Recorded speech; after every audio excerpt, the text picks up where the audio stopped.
Hi, my name is Sally, and as you can probably tell, I'm an avatar. I work for Pat and Warner, and they run Warner's tree surgery.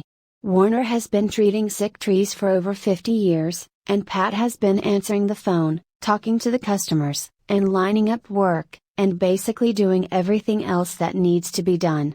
Warner is making a series of videos that hopefully contain all the things he's learned about trees over the last 50 years. This is the first one. It's about the danger the ash fly poses to Australian willow trees. If you would like to help us get the word out to other people, this would be a good time to like this video and subscribe to our channel. Thank you.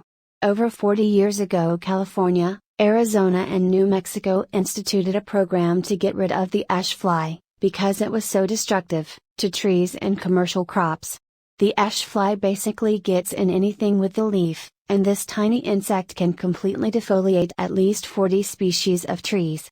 The ash whitefly has a 60-day lifespan, but for 55 days it's an aphid-like creature that is too small to see with the naked eye. The adult winged insects are just barely visible. In the past, California, Arizona, and New Mexico were successful in eradicating this pest with a combination of poisoning neighborhoods, crops, and orchards, and importing the ash fly's natural predator, a very small wasp, but at this time, as far as I know, nothing is being done about them. It's hard to see the ash fly on Australian willow trees unless you know what you're looking for. In the past, aphids would infest Australian willow trees' leaves, and if you touch them, they would feel sticky. Well, the ash fly does the same thing. So, if your Australian willow tree's leaves are sticky and you live in Maricopa County, Arizona, you probably have the ash fly. The difference between the ash fly and the aphids is the ash fly will turn the Australian willow leaves white, and if you know what you're looking for, before that happens, the top leaves of the Australian willow tree will look a little weird. So, if you see your neighbor's trees with a few of their branches turning white, this is probably caused by a boring insect that's went completely around a particular branch, or it's caused by the ash fly. In order to control the ash fly, you need to poison the trees. You also need to start fertilizing your trees on a regular basis. I'm going to tell you which poison to use in a minute, but first you need to understand that the poison I recommend has nitrogen in it, and too much nitrogen is bad for trees. So, you need to put the poison down, and then 6 months later you get a good general purpose fertilizer, and you treat the trees with it. If you live anywhere within 30 miles of Mesa, Arizona, you need to get Warner out to treat your trees with something that will kickstart their immune system. You see, every cell of every plant has enzymes that dissolve fungus, bacteria, and viruses, and because the ash fly has been in your trees, those enzymes have been depleted. So, Warner needs to inject medicines into the tree that will kickstart the healing process right away.